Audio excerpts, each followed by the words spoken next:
gentlemen of the press. Some weeks ago, we have a secretariat of a social democratic party, the SDP, a purpose-built secretariat that was built by one of our stalwarts in Tai local government area and donated to the party. When the place was being made ready for commissioning, the chairman of Tai local government area wrote a letter to the SDP in Tai, citing Order 21 and Order 22 that they had decided to close the office, and the office was not to be allowed to be commissioned. Our lawyers responded by saying that, first of all, we said orders did not refer to party offices. And secondly, it was not the constitutional responsibility of the local government to either interpret or enforce any such order. And thirdly, the local government is a PDP local government, and this is an internal affair of the Social Democratic Party, and urged the local government to provide security for us because I was going to come and open the office at an appropriate time and place. So the day before yesterday, we agreed that we'll find time this morning to run to Tai to go and commission the office and put it to use. It was shocking to us when we started receiving reports that the leadership of PDP met and said that Senator Abe cannot come to Tai and that no office of the SDP can be opened in Tai.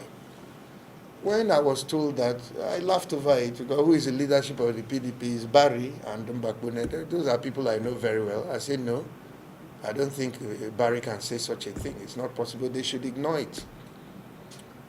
It was a thing of shock when last night we started getting reports that talks were being amassed at the local government council secretariat. And in the early hours of this morning, they attacked the secretariat with gunshots, shooting, sporadic gunfire, with armed men and all sorts of dangerous weapons, vandalized the secretariat, destroyed it, scattered everything, the canopies and the stage that had been set for us to come there to open the place were destroyed, vandalized. The music system and the public address system were destroyed and carted away. Everything was destroyed. And the chairman of the local government came to say that we were undermining it. He was talking to our leader in Tai that we're undermining his authority by trying to come to his local government without his permission, and that he has spoken with the Commissioner of Police, and the Commissioner of Police has agreed with him that they should go and put a stop to our opening of the office. I spoke with the Commissioner of Police, and he assured us that security had been provided.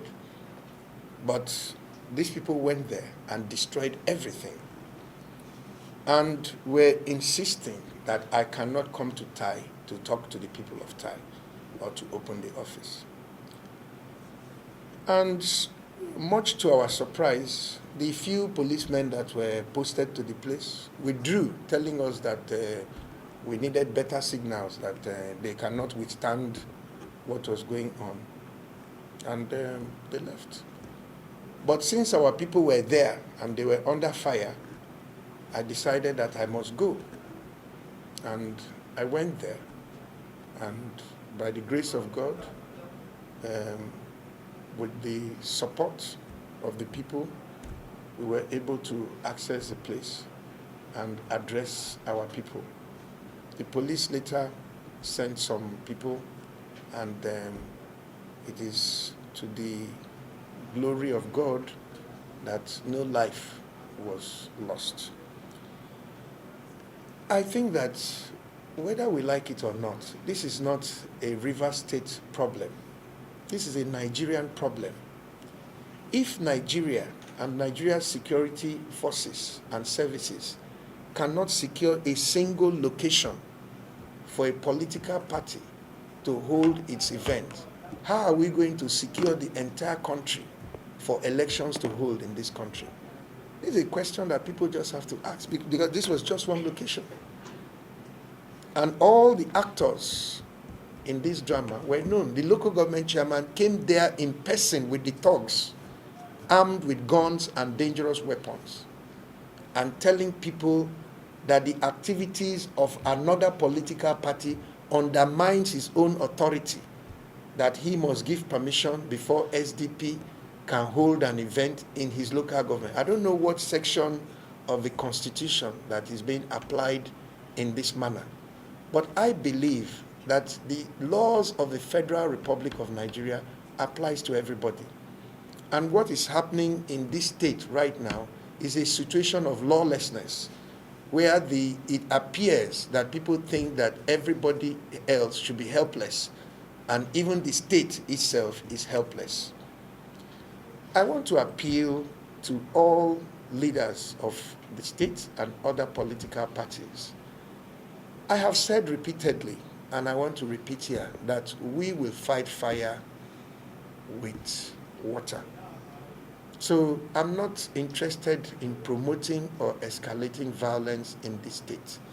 But all of us need to be very, very careful, because this kind of actions, this kind of recklessness, this kind of lawlessness, this kind of primitive approach and attitude to public issues and public events could lead to the truncation of this democracy if we don't all buckle up and rise up to what needs to be done. There must be security for both the party in government and for the opposition, for us to carry out our activities peacefully and lawfully in this land. If we are not able to do that, there's no point pretending that we are having elections, because an election is not an event, it is a process. These campaigns are part of the process of the election. So if you're undermining the entire process from the beginning, how do you now treat the election as if it is an event that will hold on one day? You know, so I have appealed to our members all across the state to remain law-abiding, to continue to document these incidents and bring them to the attention of the relevant authorities. But I want to say to all Nigerians that are charged with public responsibility that we're all citizens of this country. Today it is Senator Abe, tomorrow it may be you. So if we don't establish a culture of respect for our laws and establish norms of acceptable public behavior for those in public office, then anybody can be a victim tomorrow. That's just what I want to say about this incident. Everybody in Rivers State knows is that on the 29th of May 2023, I will be sworn in as the governor of Rivers State. We will vote, and that will be the result. So there is no amount of intimidation, no amount of thuggery, no amount of violence that will stop Rivers people from coming out to exercise their legitimate rights under the Constitution of this country.